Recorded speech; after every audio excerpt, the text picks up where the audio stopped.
I am Eleanor Whitmore, and the world had declared me unfit for marriage long before I accepted that verdict myself. Over 4 years, 12 different men rejected proposals my father carefully orchestrated, and with each dismissal, the truth became harder to deny. Since age 8, when a riding accident destroyed my spine, my legs had been completely paralyzed. The custom wheelchair my father ordered from a skilled craftsman in Richmond became inseparable from my identity. Yet the chair itself wasn't what made me unacceptable as a potential wife.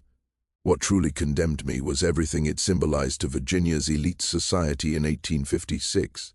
Irreparable damage, an obligation rather than an asset, a woman incapable of fulfilling even the most basic duties expected of a Southern wife. I could never stand gracefully at my husband's side during social events, could never bear children without significant complications, could never manage a household on my own feet. Virginia's wealthy planter families saw me as fundamentally flawed, a burden no man should willingly accept. The dozen rejections became increasingly harsh as my reputation spread throughout the region. People whispered about the crippled Whitmore girl, and potential suitors disappeared before my father could even approach them. But the heart of this account isn't really about my physical limitations.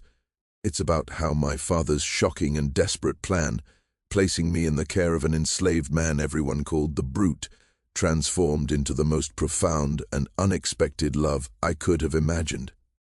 It's about how an entire society that saw no value in me and saw him as nothing more than property was catastrophically mistaken about both our worth.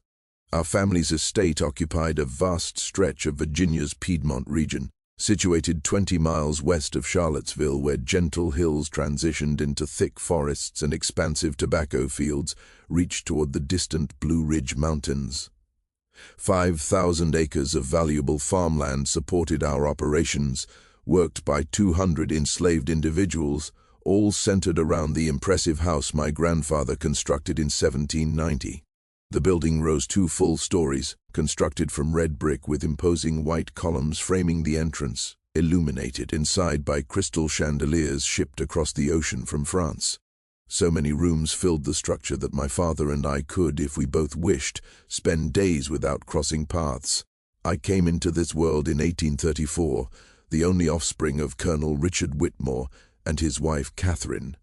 3 days after delivering me, my mother succumbed to childbed fever, leaving my father alone with a newborn daughter and absolutely no desire to take another wife. He raised me through a combination of reserved affection and practical determination. The education I received exceeded what most girls in the South experienced during that era.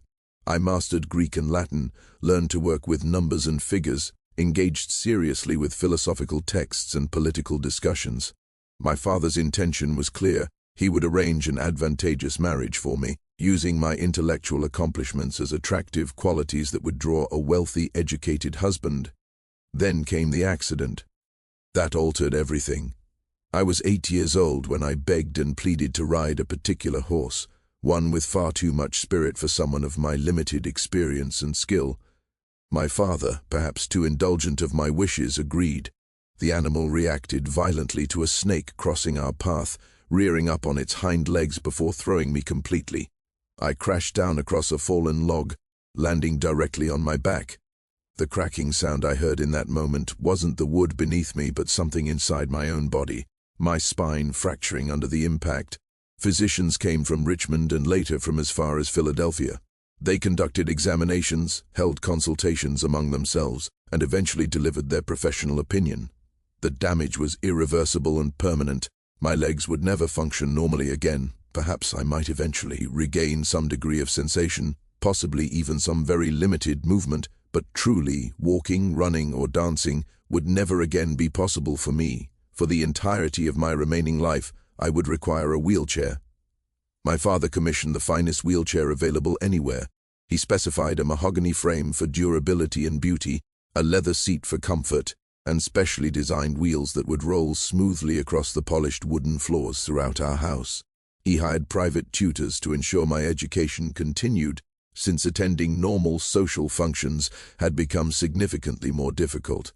He ordered modifications throughout our home, replacing steps with gentle ramps, widening doorways to accommodate the wheelchair's width, converting a room on the ground floor into my permanent bedroom so I wouldn't need to navigate stairs. But despite all these physical adaptations, he possessed no power to change Virginia society itself or its rigid expectations. By the time I reached 14 years old, while other girls my age were being courted by young men at parties, picnics, and various social gatherings, I remained at home surrounded by my books. At 16, as my peers announced their engagements and began planning weddings, I could only watch through windows as life continued happening to everyone except me. When I turned 18, my father began what would become an exhausting campaign to secure my future through marriage. He was 51 at the time, still enjoying good health, yet growing increasingly anxious about what would become of me after his inevitable death. The first formal proposal came from a man named Thomas Aldrich, 35 years old, who owned a successful tobacco plantation near Lynchburg. My father invited him to dine with us, then presented me in our formal parlor. I observed Thomas's eyes as they traveled from my face downward to the wheelchair, then dropped uncomfortably to the floor. He requested a private conversation with my father. From the parlor I could hear their muffled voices coming from the study, though I couldn't distinguish actual words. The conversation was brief. Thomas emerged, offered a stiff, polite farewell, and left. My father returned alone to inform me that Mr. Aldrich had declined the proposal, believing the situation wasn't suitable for his circumstances and future plans. 3 months passed before the second proposal. James Morrison, a 40-year-old widower raising 3 children on his own, came to meet me. This time, the private discussion in my father's study lasted considerably longer. I could hear raised voices at certain points, my father apparently arguing passionately on my behalf, but ultimately the result remained unchanged. Morrison emerged and addressed me with something resembling pity in his expression. He explained that his 3 children required a mother who could manage them physically, actively supervising their activities and movements. He apologized for any disappointment. Throughout 1853 and 1854, the 3rd, 4th, and 5th proposals arrived and departed. Each rejection carried its own particular form of cruelty, its own justification for why I was unsuitable. One man expressed concern about how embarrassing our wedding would be, questioning how I would process down the aisle. Another focused entirely on social functions, insisting he needed a wife who could stand beside him rather than remain seated while others stood. Then the most damaging rumor began circulating. Some physician, without ever examining me personally or reviewing my medical history, speculated publicly that my spinal injury had likely affected my reproductive capabilities. The rumor spread like wildfire through Virginia's social circles. Suddenly I wasn't merely disabled physically, I was also presumed infertile, incapable of producing heirs. I made attempts to correct this vicious falsehood. I explained to anyone who would listen that the physicians in Philadelphia who had actually examined me thoroughly had confirmed that my reproductive system remained completely unaffected, that the specific location and nature of my injury didn't impact those particular functions at all. But reputations and societal perceptions don't respond to facts or evidence. Once society had labeled me as unable to bear children, I might as well have been carrying a contagious disease. No amount of medical documentation could overcome that stigma. By 1855, my father's efforts had taken on an increasingly desperate quality. He began approaching men in neighboring states, reaching out to prospects in North Carolina, Maryland, and Kentucky. He progressively lowered his standards and requirements regarding the suitor's wealth and social standing. He offered increasingly generous financial dowries, sweetening the arrangement with promises of substantial annual income from our estate's profits. Yet every answer, regardless of where the prospect lived or what he was offered, remained firmly negative. The 9th rejection arrived in January 1856 from a man named William Foster, someone my father had encountered through various business dealings and connections. Foster was 50 years old, significantly overweight, had already buried 2 wives, and carried a well-known reputation for excessive drinking. Despite all this, my father was willing to overlook such flaws. He offered Foster $5,000 outright, plus a guaranteed 1/3 share of our estate's annual profits for as long as the marriage lasted. Foster toured our property extensively, met with my father's lawyer to review all legal arrangements, and carefully examined every detail of the financial proposal. Then he requested to meet me personally. Foster asked me a series of direct questions. Could I sew? I explained that no, my hands had limited dexterity that made sewing impossible. Could I cook? I admitted I'd never learned since we employed kitchen staff for such tasks. Could I manage servants and household operations? I explained that yes, I could direct household operations and manage staff from my wheelchair. He listened to my answers, then turned to my father and stated plainly that while I seemed like a charming young woman, he required a wife capable of performing traditional wifely duties. This situation, he declared, was simply untenable. After Foster departed our home, I went looking for my father and found him sitting motionless in his study, staring blankly at the wall with a glass of bourbon held loosely in one hand. When he finally spoke, his voice carried a flat, defeated quality I'd never heard before.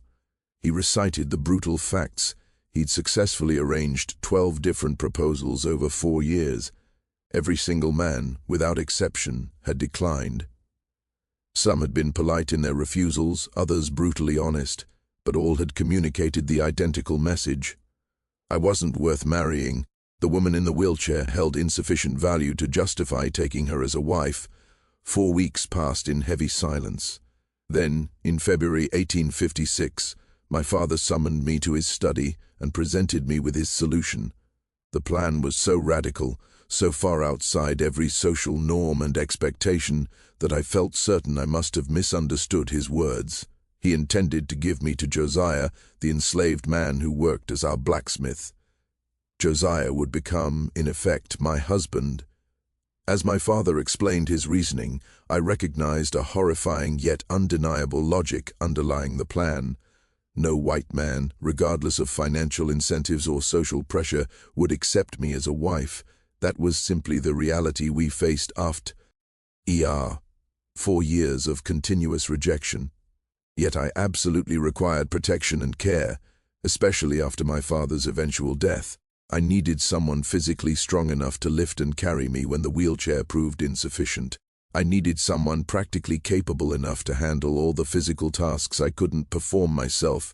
I needed someone loyal enough to provide care and protection for years to come. And critically, I needed someone who couldn't simply abandon me when circumstances became difficult or inconvenient, because legal bonds would hold him to me. My father explained that he'd been observing Josiah carefully for years. Despite his enormous size and intimidating appearance, the man had never displayed violence toward anyone. He'd never been cruel or harsh in his treatment of others. And despite laws strictly forbidding enslaved people from learning to read, my father had discovered that Josiah could read, had somehow taught himself, which indicated significant intelligence and determination. Josiah possessed, my father insisted, every quality I needed in a protector. They brought Josiah to the main house the following morning, and his physical presence immediately dominated the space. He stood at least 7 feet in height, possibly taller, with shoulders so broad they barely fit through our door frames even when he turned sideways. His weight appeared to be at least 300 pounds, every ounce of its solid muscle developed through years of demanding forge work. His hands were absolutely enormous, covered in scars from countless forge burns, clearly powerful enough to bend iron bars with raw strength. Yet when he spoke, his voice emerged surprisingly gentle, deep in tone but soft in volume, almost tender in quality. After my father left us alone in the parlor to talk privately, I asked Josiah directly whether he truly understood what my father was proposing, and whether he agreed to this arrangement. His response cut through all pretense and politeness. He said quietly that as an enslaved person, what he wanted or didn't want rarely factored into any decisions. His agreement or disagreement simply didn't matter in the way free people's preferences mattered. I pressed him further with more specific questions.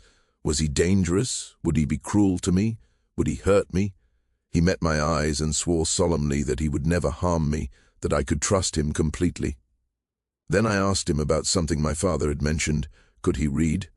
The question clearly frightened him. His eyes widened and a flash of genuine fear crossed his face. Reading was strictly illegal for enslaved people throughout Virginia. Teaching an enslaved person to read, or an enslaved person teaching themselves, could result in severe punishment for everyone involved. Admitting literacy carried significant risks.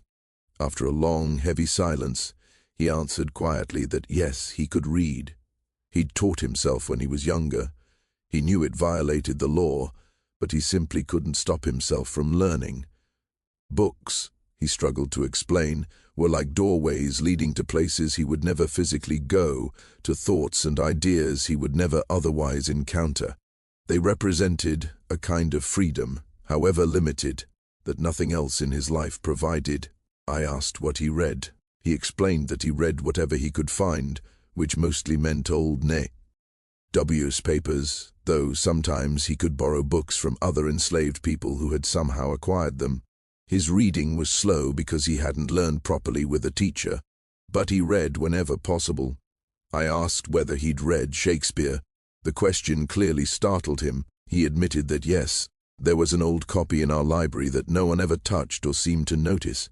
He'd been reading it at night when everyone else was asleep, when he could be certain no one would discover him. Which plays had he read? He listed Hamlet, Romeo and Juliet, and The Tempest.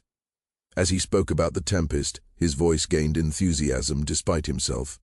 He loved the concept of Prospero controlling the entire island through magic, of Ariel desperately wanting freedom, of Caliban being treated as a monster, but perhaps being more fundamentally human than anyone else in the play. He stopped himself abruptly, as though suddenly remembering his place, and apologized for talking too much.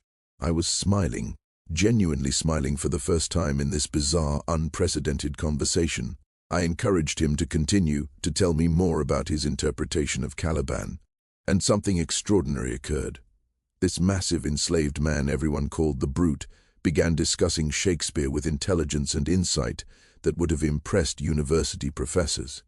He explained that Caliban is called a monster throughout the play, but Shakespeare shows us that he's been enslaved, that his island was stolen from him, that his mother's magic was dismissed as mere witchcraft.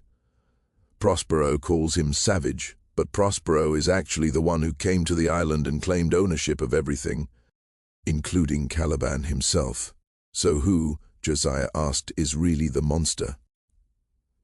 I asked whether he saw Caliban as sympathetic. He explained that he saw Caliban as fundamentally human, but treated as less than human, while remaining human nonetheless. Like he trailed off uncertainly, like enslaved people. I finished for him. Yes, he confirmed quietly. We talked for 2 full hours about Shakespeare, about other books, about philosophical ideas and concepts. Josiah's education was largely self-directed, his knowledge patchy and informal in places, but his mind was remarkably sharp, and his hunger for knowledge was obvious in every word he spoke. As our conversation continued and deepened, my initial fears steadily dissolved. This man wasn't brutish at all. He was intelligent, thoughtful, and gentle, simply trapped inside a body that society looked at and saw only something monstrous and threatening. The formal arrangement began on the first day of April 1856. My father assembled our entire household, enslaved people and white overseers alike, and held a brief ceremony. It wasn't a wedding in any legal sense, since enslaved people couldn't legally marry, and certainly not a wedding that white Virginia society would recognize, especially not between a white woman and a black man. But my father read several Bible verses, then announced formally that Josiah now bore complete responsibility for my care and protection. He declared that Josiah spoke with his full authority regarding any matters related to my welfare, and that everyone should treat Josiah with the respect that position deserved. A room directly adjacent to mine was prepared and designated as Josiah's. The rooms connected through a door, but remained technically separate, maintaining at least some pretense of propriety. Josiah moved his few belongings from the slave quarters where he'd previously lived. He owned very little: some clothes, a small collection of books he'd secretly accumulated over years, and various tools from the forge. The first several weeks proved deeply awkward for both of us. We were complete strangers attempting to navigate a situation without precedent or guidelines. I'd always been attended and cared for by female servants. He'd always performed heavy physical labor at the forge, working with iron and fire. Now suddenly he was responsible for intimate personal tasks, helping me dress each morning, carrying me whenever the wheelchair wouldn't suffice for where I needed to go, assisting me with private bodily needs I'd never imagined discussing with any man, let alone an enslaved man I barely knew. Yet Josiah approached absolutely everything with extraordinary gentleness and respect. Whenever he needed to carry me somewhere, he would always ask permission first, rather than simply picking me up. When helping me dress, he would avert his eyes whenever possible, looking away to preserve my privacy and dignity. When I needed assistance with private, personal matters, he maintained my dignity and treated me with respect, even when the situation itself was inherently undignified and embarrassing. By the end of April, we'd managed to establish functional routines. Each morning began with Josiah helping me with personal preparations, then carrying me down to the breakfast room. After I'd eaten, he would return to his regular work at the forge, where my father still needed his smith skills, while I worked on household accounts and correspondence in the library. During the afternoons, Josiah would return to the house and we'd spend time together. Sometimes I would watch him work at the forge, increasingly fascinated by the process of how he transformed raw iron into useful, functional objects. Sometimes he would read aloud to me, his reading skills improving dramatically now that he had unrestricted access to my father's extensive library and my direct tutoring. In the evenings, we would talk about everything imaginable: his childhood on a different plantation before my father purchased him, his mother who was sold away to another owner when he was only 10 years old, his dreams of freedom that seemed impossibly distant and unrealistic. And I talked about my own experiences, about my mother who died just days after giving birth to me, about the riding accident that shattered my spine and paralyzed my legs, about feeling trapped inside a body that simply didn't function properly and within a society that actively didn't want me. We were two people society had discarded and dismissed, finding unexpected solace and understanding in each other's company. In May, something fundamental shifted between us. I'd been watching Josiah work at the forge, as had become my regular habit, when I asked suddenly whether I could try it myself, whether I could try hammering something. He looked up, clearly surprised by the request. He pointed out that forge work was hot and potentially dangerous. I countered that I'd never done anything physically demanding in my entire life because everyone simply assumed I was too fragile, too damaged, too limited. But maybe, with his help and guidance, I could try. He studied me for a long moment, considering, then nodded slowly in agreement. He carefully positioned my wheelchair close to the anvil, heated a small piece of iron until it glowed workable, placed it on the anvil, then handed me a lighter hammer, still heavy but manageable for someone of my strength. He instructed me to hit a specific spot, telling me not to worry about generating significant force, just to feel the metal moving and shaping under the hammer. I swung the hammer. It hit the iron with a weak, unsatisfying sound, barely making any impression on the metal. He encouraged me to try again, to put my shoulders into the swing. I tried harder. The hit was slightly better this time. The iron bent very marginally. He praised the improvement and told me to continue.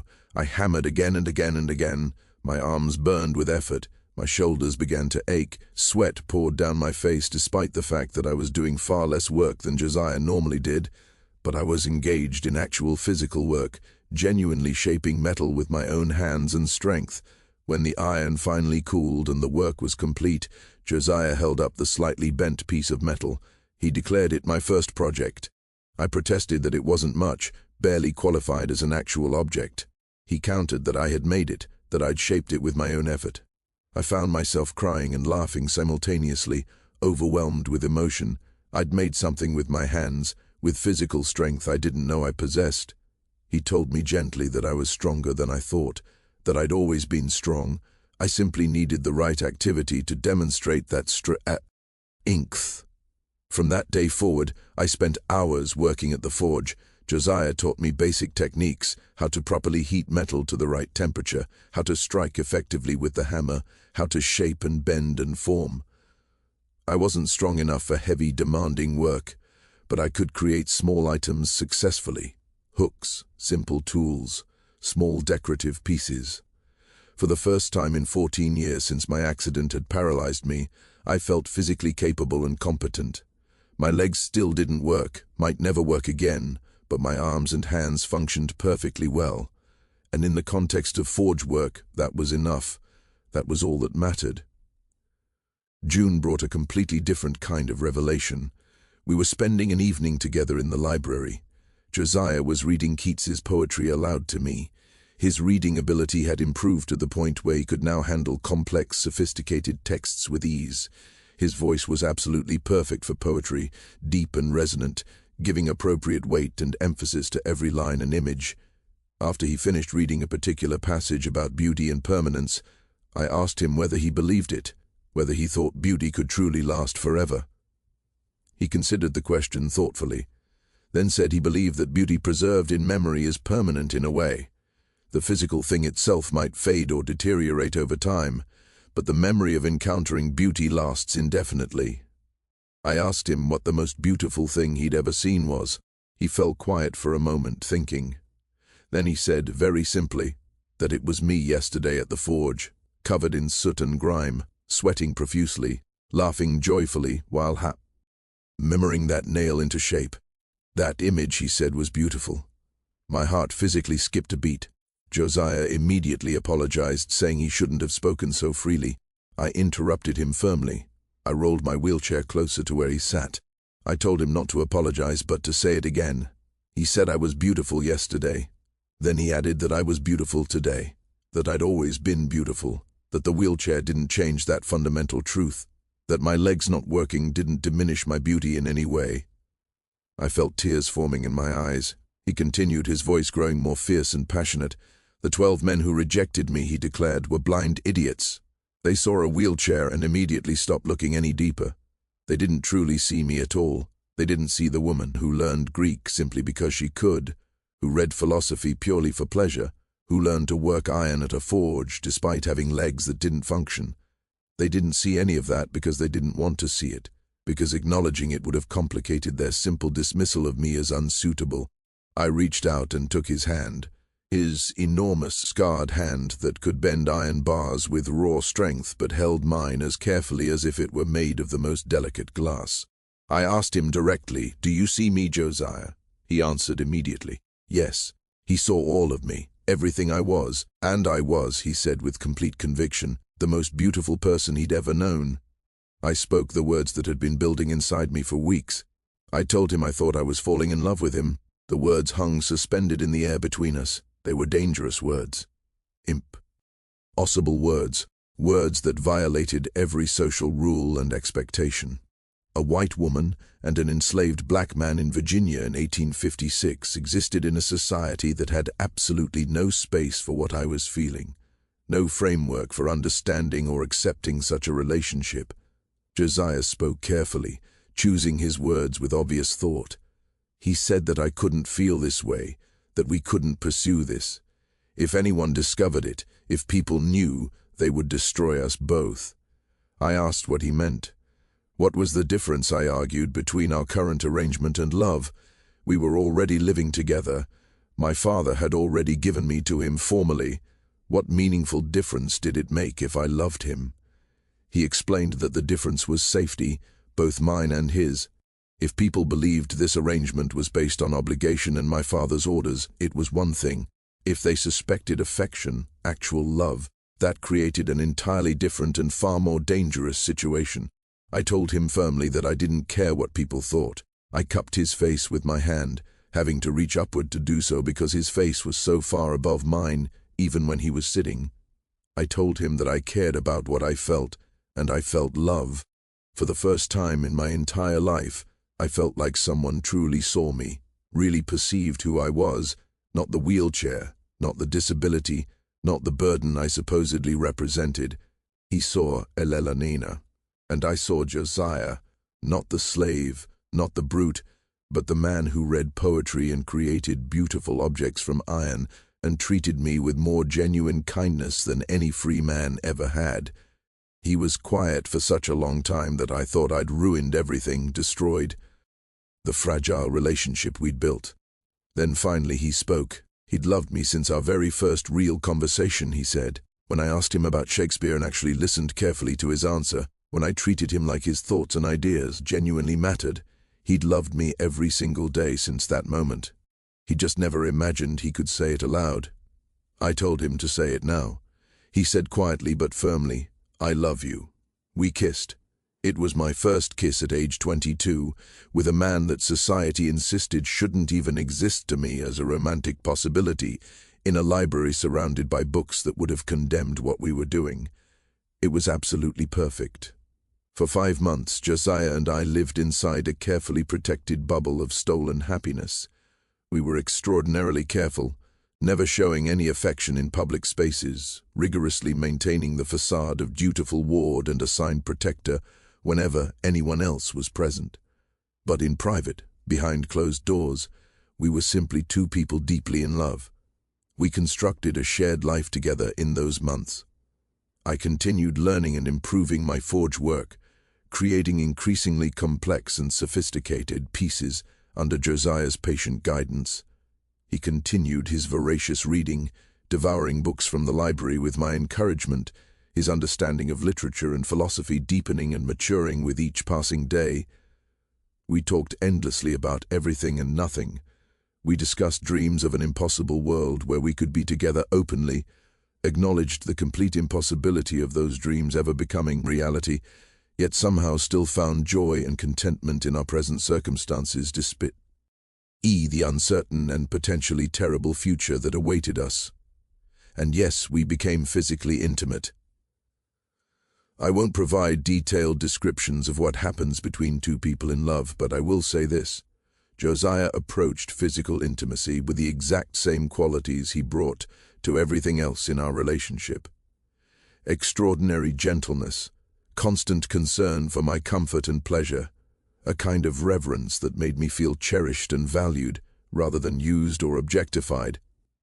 By October, we'd successfully created our own complete world inside the impossible confined space society had forced us into. We were genuinely happy in ways neither of us had ever imagined possible for ourselves.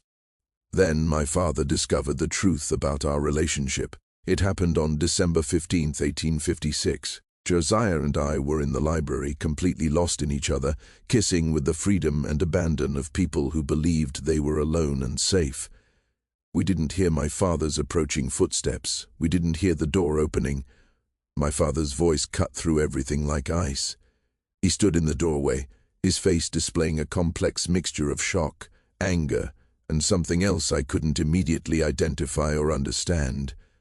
We sprang apart, guilty, caught, absolutely terrified of what would happen next. Josiah immediately dropped to his knees in the posture of a supplicant slave. He began trying to claim that everything was his fault, that he should never have allowed this to happen. My father cut him off sharply, telling him to be quiet. Then my father looked directly at me and asked a single question. Was it true? Was I in love with this slave? I could have lied in that moment. I could have claimed that Josiah had forced himself on me, that I was an innocent victim of his advances. Such a lie would have saved my reputation and condemned Josiah to torture and almost certain death. I couldn't do it. I wouldn't do it. I answered yes. I loved him, and he loved me. And before my father could threaten Josiah with punishment, I wanted him to understand that this relationship was entirely mutual. I had initiated our first kiss. I had actively pursued this relationship. If he was going to punish someone for what had happened, he should punish me, not Josiah. My father's face went through a rapid series of expressions: rage, disbelief, confusion, perhaps even a trace of unwilling understanding. Finally he spoke. He ordered Josiah to go to his room immediately and not leave it until explicitly sent for. Josiah cast one long, anguished look back at me before leaving, closing the door and leaving me alone with my father for the confrontation I knew was coming. My father asked quietly whether I understood what I'd done. I answered that I'd fallen in love with a good man who treated me with consistent respect and kindness. He countered that I'd fallen in love with property. with a slave. If this became publicly known, I would be ruined beyond any possibility of redemption. People would say I was mad, defective, perverted. I pointed out that people already said I was damaged and unmarriageable. What meaningful difference did one more condemnation make? He explained that the difference was protection. He'd given me to Josiah to protect me, to ensure my safety and care, not for this kind of romantic relationship. I told him then that he shouldn't have put us to get her, shouldn't have given me to someone intelligent and kind and gentle if he didn't want me to fall in love. We were both shouting now, years of accumulated frustration pouring out from both of us. He insisted he'd wanted me safe, not scandalous. I countered that I was safer than I'd ever been, that Josiah would die before allowing anyone to hurt me. He asked what would happen when he died, when the estate passed by law to my cousin Robert. Did I think Robert would allow me to keep an enslaved husband? He'd sell Josiah the very day my father was buried and have me installed in some institution for inconvenient family members, then free him, I pleaded desperately. Free Josiah. Let us leave Virginia together. We could go north, build a life there. My father cut me off. The north wasn't some promised land, he said harshly. A white woman with a black man, whether he was a former slave or not, would face terrible prejudice everywhere they went. If I thought my life was difficult now, I should try imagining life as an interracial couple. I told him I didn't care about the difficulties. He responded that he did care. He was my father, and he'd spent my entire life trying to protect me from harm. He would not simply watch me throw myself into a situation that would ultimately destroy me. I said quietly but firmly that being without Josiah would destroy me. Didn't he understand? For the first time in my entire life, I was genuinely happy. I was loved. I was valued for who I actually was rather than condemned for what I couldn't do.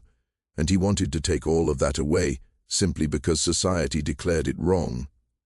My father suddenly sank into a chair, looking every one of his 56 years for the first time. He asked what I wanted him to do. I answered simply, accept it. Understand that I love him, that he loves me, and that whatever he decided to do, those feelings wouldn't change. Silence stretched between us for what felt like hours. Outside the study, December wind rattled the windows. Somewhere else in the house, Josiah was waiting to learn whether he would be sold away, punished, or killed for the crime of loving me. Finally, my father spoke. He said he could sell Josiah, send him to the deep south where I'd never see him again, make absolutely certain we were permanently separated. My blood went cold with terror. I began to plead with him, but he held up a hand to silence me and told me to let him finish. He could sell Josiah, he repeated. That would be the proper solution according to every social rule and expectation. Separate us completely. Pretend this had never happened. Find me some other arrangement. That's what any respectable father would do. But he wouldn't do that. He looked at me with exhausted eyes. He wouldn't separate us because he'd been watching me carefully these past 9 months. He'd seen me smile more in those 9 months with Josiah than in the previous 14 years combined. He'd watched me become confident, capable, genuinely happy. And he'd observed how Josiah looked at me, like I was the most precious thing in the entire world. Hope flickered cautiously in my chest. I asked what he was saying. He explained that he didn't understand this relationship, didn't like it, that it violated everything he'd been raised to believe about proper social order and racial boundaries. But I was right about one fundamental thing. He had put us together. He had created this situation, and denying that we'd form a genuine emotional bond had been naive on his part. So what was he actually saying? I pressed. He said he needed time to think, to figure out some solution that didn't end with either of us miserable or destroyed. But he needed me to understand something clearly. If this relationship continued, there was no place for it in Virginia, probably not anywhere in the South, perhaps not anywhere at all. Was I prepared for that reality? If it meant being with Josiah, I answered, yes, absolutely. He nodded slowly, seeming to age further in that moment. Then he would find a way. He didn't know what solution yet, but he would find something. Josiah was summoned back. An hour later we told him what my father had said, and he collapsed into a chair, completely overwhelmed with relief and disbelief. He kept repeating that my father wasn't going to sell him, wasn't going to punish him, was actually going to try to help us somehow. I held him as well as I could from my wheelchair, both of us clinging desperately to the fragile hope that somehow, impossibly, my father would make a way forward for us. My father spent 2 full months deliberating, considering options, making plans. 2 months during which Josiah and I lived in anxious suspension, waiting for his final decision. We continued our normal routines, forge work and reading and conversations, but everything felt temporary, completely conditional on whatever solution my father would eventually present. In late February 1857, he called us both to his study. He began without any preamble or gentle lead-in. He'd made his decision. We sat across from me in my wheelchair, and Josiah perched uncomfortably on a chair, too small for his massive frame, both of us holding hands despite the impropriety. There was no way to make this work in Virginia, or anywhere in the South, he explained. Society absolutely wouldn't accept it, and laws actively forbade it. If he kept Josiah here, even in the declared role as my protector, suspicions would inevitably grow over time. Eventually someone would investigate more closely, and we'd both be destroyed. My heart sank hearing this. It sounded like a prelude to separation after all. But then he continued. He was offering us an alternative. He was going to free Josiah legally and formally, with official documents that would stand up in any northern court. He was going to give me a dowry of $5,000, enough money to establish a completely new life. And he was going to provide letters of introduction to abolitionist contacts he'd cultivated in Philadelphia, who could help us settle there and build new lives. I couldn't breathe. I asked whether he was really freeing Josiah. Yes, he confirmed. And letting us go north together? Yes. Josiah made a sound halfway between a sob and a laugh, completely overcome. He started to say he didn't know what to say, how to possibly thank my father. My father's voice was firm but not unkind when he responded. Josiah had protected his daughter better than any white man would have done. He'd made me genuinely happy. He'd given me confidence and a sense of capability my father had thought I'd lost forever. In return, my father was giving Josiah his freedom and the woman he loved. I whispered my thanks through tears streaming down my face. My father told me not to thank him yet. This wouldn't be easy, he warned. Philadelphia had abolitionist communities that would be more accepting than Virginia, but we'd still face significant prejudice and discrimination. I, as a white woman married to a black man, and yes, he said married, because he was arranging for a proper legal marriage before we left Virginia, we would be ostracized by many people. We'd struggle financially and socially, possibly even physically face violence. Was I absolutely certain I wanted this? I answered that I was more certain about this than anything else in my life. Josiah's voice was thick with overwhelming emotion when he spoke. He swore that he would spend the rest of his life making absolutely certain I never regretted this decision. He would protect me, provide for me, love me with everything he had. My father nodded, accepting the vow. Then they would proceed with the plan. The following week passed in an intense whirlwind of activity.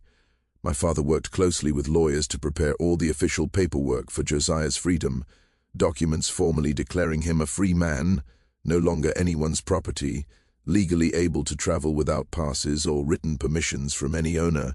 He made arrangements through a sympathetic minister in Richmond, who agreed to perform an actual marriage ceremony. The minister held abolitionist sympathies and wouldn't ask uncomfortable questions. The ceremony itself was small and private, held in a modest church in Richmond with only my father and 2 witnesses present. Josiah and I spoke traditional marriage vows before God and under law. I became Elanina Whitmore Freeman, keeping both names to honor my father, while embracing my new identity.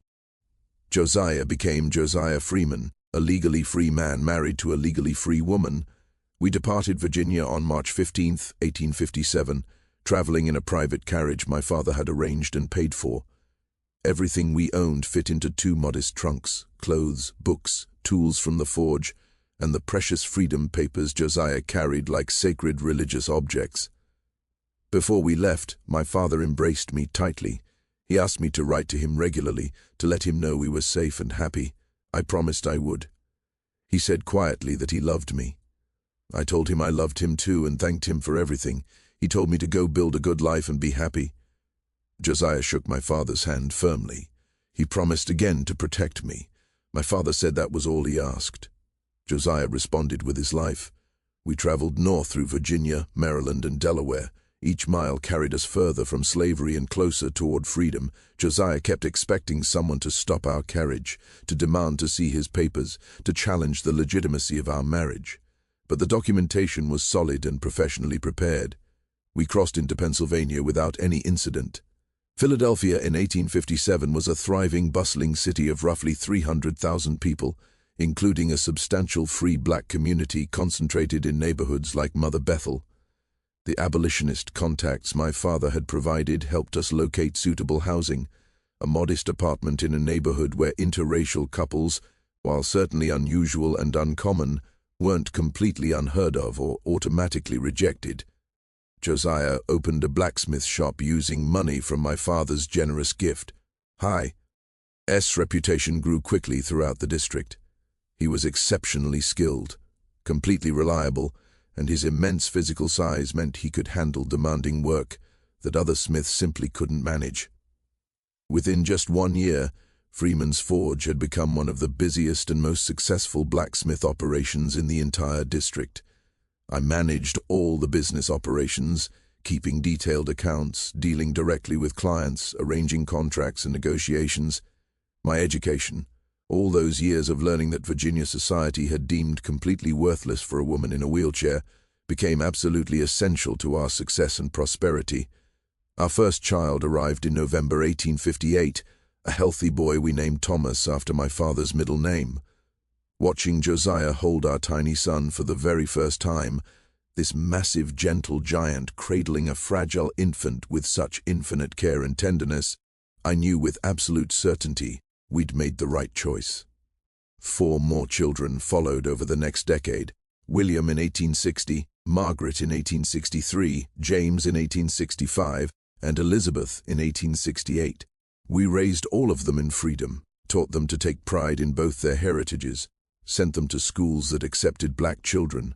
In 1865, Josiah designed and built special orthopedic devices for me, metal braces that attached to my legs and connected to a support structure around my waist. With these braces and crutches, I could actually stand upright. I could walk, awkwardly and slowly, but genuinely walk. For the first time since I was 8 years old, I walked on my own. I told Josiah tearfully that he'd given me so much: love, confidence, children, and now he'd literally enabled me to walk. He studied me as I took shaky, uncertain steps and said gently that I'd always walk through life. He'd just provided different tools for doing so. My father visited us twice, once in 1862 and again in 1869. He met all his grandchildren, toured our home and business, witnessed our life together. He could see clearly that we were genuinely happy, that his radical solution had worked far beyond anyone's expectations or hopes. He died in 1870. Virginia law required that his estate pass to my cousin Robert, but he left me a personal letter that I treasured for the rest of my life.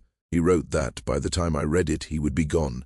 He wanted me to know that giving me to Josiah was the smartest, best decision he'd ever made in his entire life. He'd thought he was simply arranging protection for me. He hadn't realized he was arranging love. I was never unmarriageable, he wrote. Society was simply too blind to see my worth. Thank God Josiah wasn't blind. He told me to live well, be happy, that I deserved it. Josiah and I lived together in Philadelphia for 38 years total. We grew old side by side, watched our children mature into accomplished adults, welcomed grandchildren into our lives, built a meaningful legacy from the impossible situation we'd been thrust into. I died on March 15, 1895, exactly 38 years to the day after we'd left Virginia together. Pneumonia took me relatively quickly. My very last words to Josiah, spoken as he held my hand, thanked him for seeing me truly, for loving me completely, for making me whole. Josiah died the next day, March 16, 1895. The attending physician attributed his death to cardiac arrest, claim, His heart simply stopped beating. But our children understood the real truth. He couldn't continue living without me, the same way I couldn't have continued living without him. We're buried together in Eden Cemetery in Philadelphia beneath a shared headstone that bears both our names, our marriage date, our death year, and simple words about love that defied every impossibility. Our 5 children all lived successful, accomplished lives in their various chosen fields. In 1920, our daughter Elizabeth published a comprehensive book chronicling our entire story. The white woman society had declared unmarriageable, the enslaved man society had called a brute, and how one desperate father's completely unconventional solution created one of the 19th century's most beautiful and unexpected love stories.